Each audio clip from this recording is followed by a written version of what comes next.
me? Hey, man, we're here to talk opening day baseball. So excited to finally have some DFS back, get into some live action. Man, baseball, basketball around the corner. We got PGA, NASCAR. We got it all right now, man. Definitely excited to get back, start making some big time money.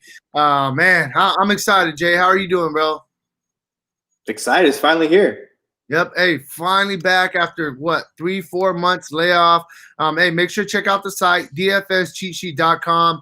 We got about 14, 15 riders now covering all different sports. Ton of content every single day. Plus, we got our optimizer. Plus, we got our cash lineups. Hey, man, it's a great time to check out the site, dfscheatsheet.com. Great time to make some money. Check out, if you go to the site, we do have a promotion right now. You get you get all the MLB, plus you get the rest of NBA, including playoffs, optimizer, cash lineups, all of our VIP content for $100. $100, you get it all the next couple months of sports. It's a great deal. So make sure to check that out. Use promo code RESTART 2020. And hey, man, let's make some money together. So we got a 2-game slate. It is a small slate to start the opening day of baseball off. But, hey, we got the projected best team in the AL, the projected best team in the NL. It's going to be a fun day, exciting day. I can't wait to sit down, watch some baseball when it actually matters. Yeah, man. So, hey, let's jump into it. Real quick before we do, you got anything to say, Jay? Got anything to add? Yeah, you mentioned we've got a bunch of new guys that are writing for the site, producing a bunch of content. Just a quick shout out. We've got Austin Epinek, KJ Baker, David Reed, Ben Anderson, Sam Huff, of course, Chris Robin, Detroit BC. This is his stable of guys. Ethan Kalbach and Aaron Moore. All these guys have contributed in some form of fashion during the quarantine through an article, mock drafts that they've done. They've done every which way you could do a draft or produce content for annual season-long NFL. They've done. Some of these guys are going to roll over and do some MLB stuff for us. Just an exciting time, man. Like you said, and look, we're as excited as we are that there's MLB back. We're 7 days away from NBA coming back as well. So, like you said, get that restart package. You get both sports for the rest of the season. $99, complete access to Optimizer, all the premium content we produce every single day. It's time to make some money, man. Daily Fantasy's back, and it's time for us to get back on the grind and do what we do best. Yeah, for sure. And hey, man, just don't forget, a lot of you guys know me for cash lineups. And hey, man, I've had great success with the cash lineups, averaging about 67% win rate. Hey, good times. I'm so excited. So hey, let's jump into this. Let's jump into this slate. We got a 2-game slate. We'll start with the first game. You got the Yankees going into Washington to face the defending champs. Yeah, man, I'll let you kind of get started with the Yankee side of things, and I'll fill it back in with the Washington side of things. Yeah, this is my type of slate, to be honest with you. Look, if you're going to take this slate down, first of all, you got to get really lucky and have somebody who's really low owned, because it's a 2-game slate. There's going to be a lot of guys that max enter this thing, and this has chopped pot written all over it. But if you're going to get up there, the Yankees and the Dodgers are where people are that's going to be the chalk, right? So, you look at the Yankee side of things. Right now listed is DJ LeMahieu as IL, not injury related. He tested positive for COVID-19. He's been back with the team. He started on Tuesday night.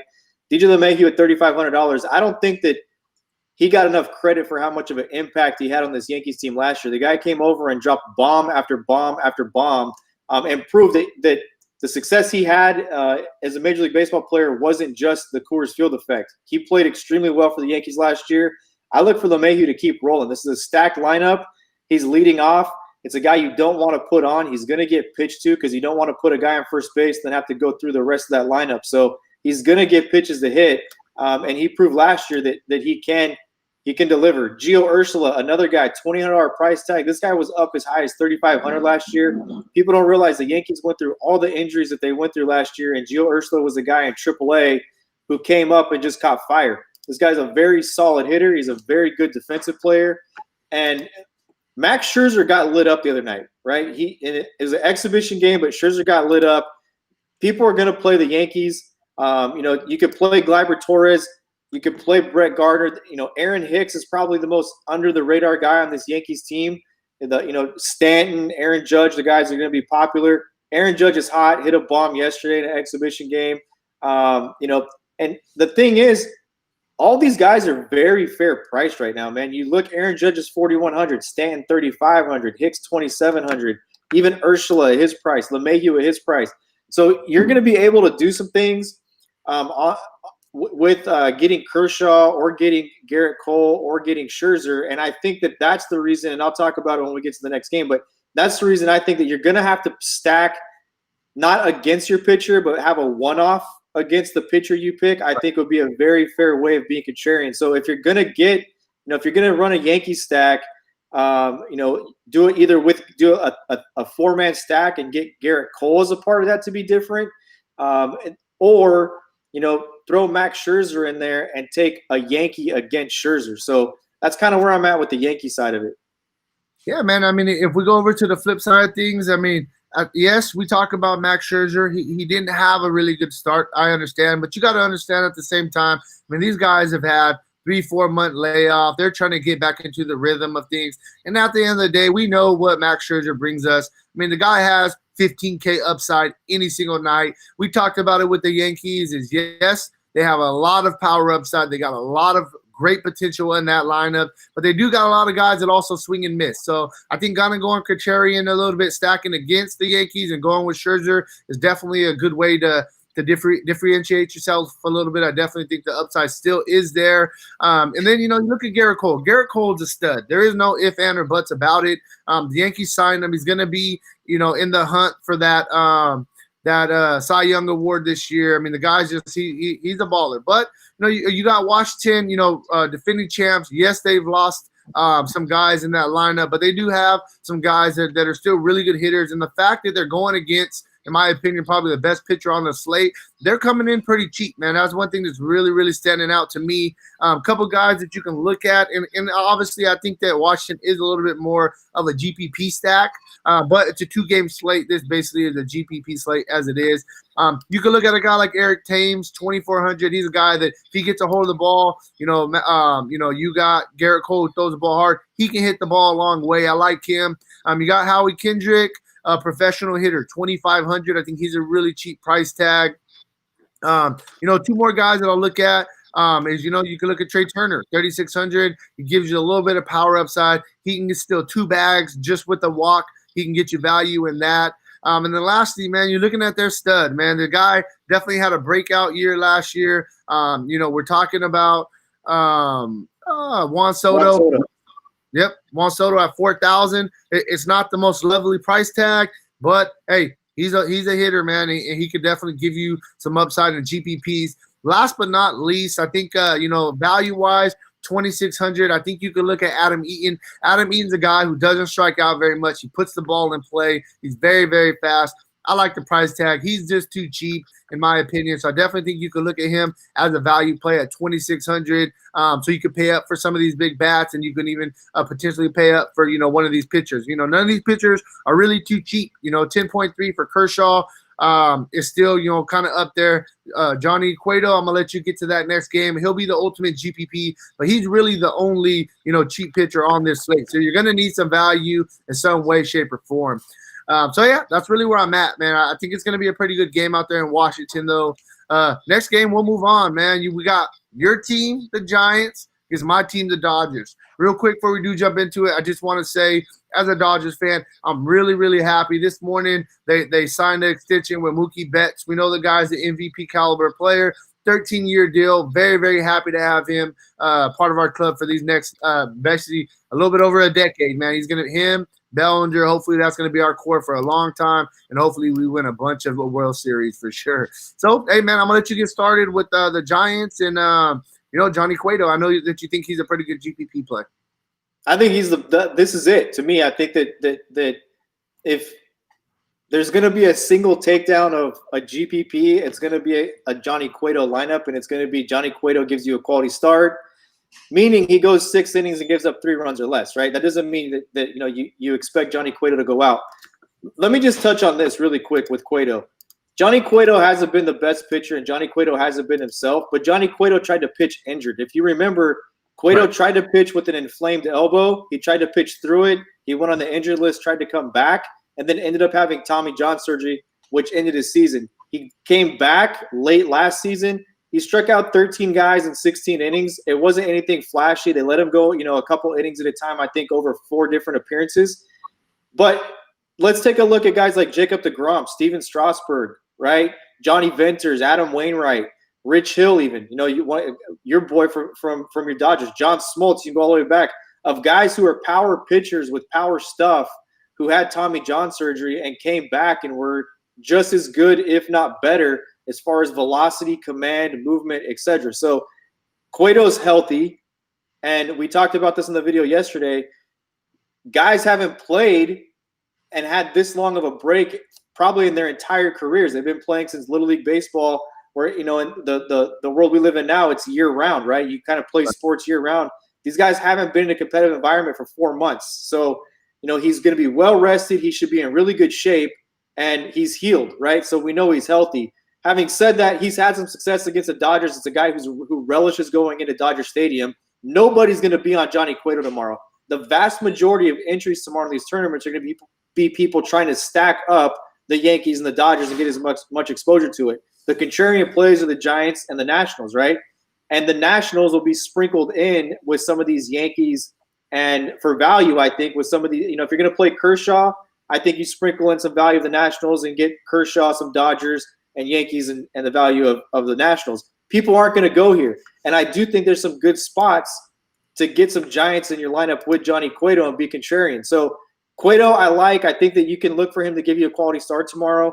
If he gets in trouble, we'll know early, and those lineups will be, there'll be a dumpster fire. But Wilmer Flores, here's a guy that we've talked about when he was with the Mets, when he was with the Arizona Diamondbacks. What's Wilmer Flores' specialty? It's hitting left-handed pitching, right? He's $2,100. This is one of these guys that, if he was on the Mets team or he was on the Diamondbacks team, we'd be talking about as a left-handed killer. So you got Wilmer Flores at $2,100. I think he's a value play going against Kershaw.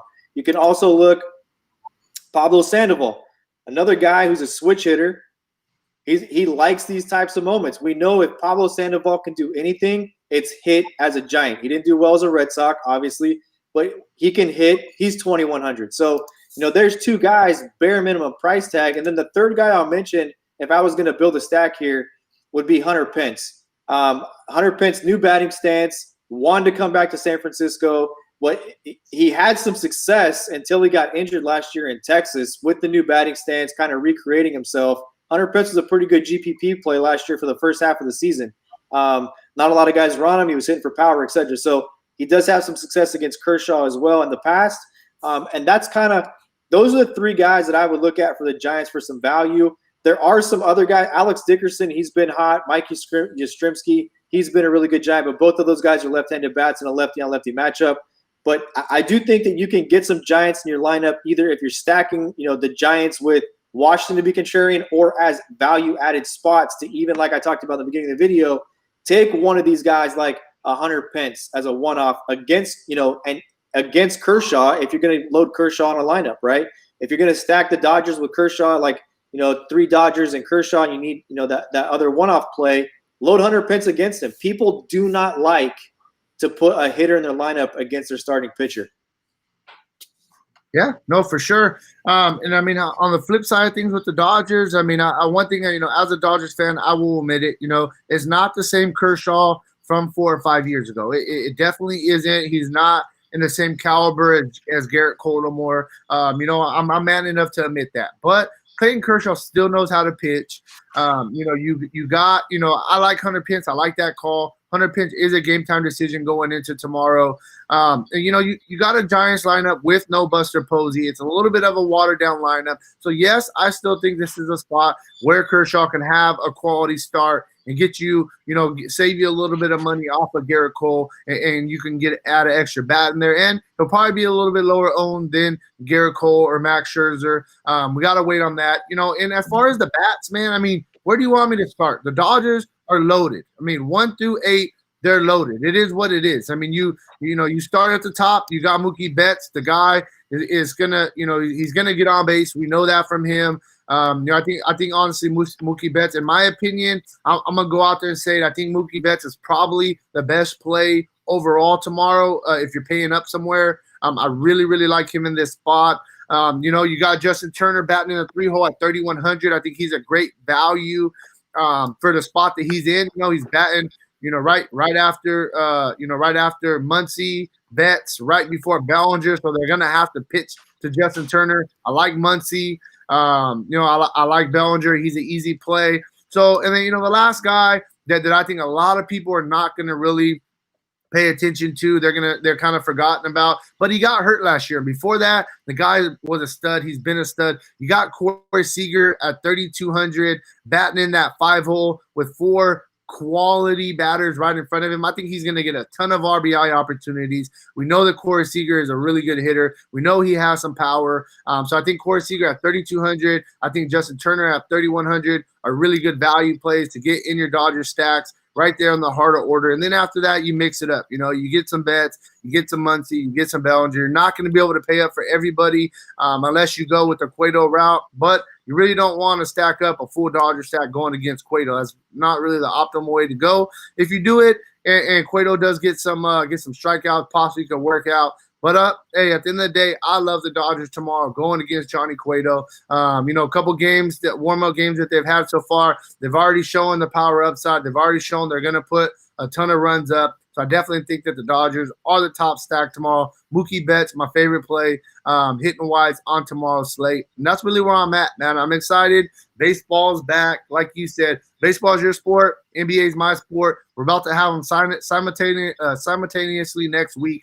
Hey, time to make some damn money. If you haven't already, make sure to check out the site, DFS CheatSheet.com. And hey, good luck on you guys' contest tomorrow, all right? Peace out.